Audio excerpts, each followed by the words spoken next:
திமுகவை இங்க இருந்து ஆட்சியில இருந்து இறக்குற வரைக்கும் நான் போராடுவேன் அப்படின்னு வந்து இங்க இருக்கிற மாநில தலைவரும் அது இல்லாம நான் செப்பனும் அது வரைக்கும் நான் உயிரோடு இருக்கிற வரைக்கும் அது நடக்க விட மாட்டேன் நானும் சொல்லுவேன்.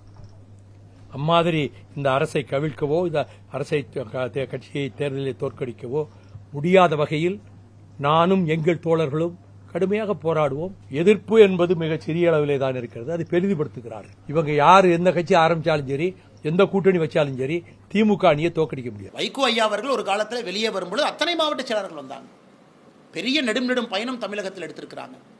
திமுகவை அவர் திட்டியதெல்லாம் ஒரு வீடியோ போட்டோம்னா இலங்கை தமிழர் இஷ்யூல இருந்து திமுகவினுடைய நடவடிக்கை தமிழகத்தில் வைகோ ஐயா மாதிரி யாரும் திட்டிருக்க முடியாது.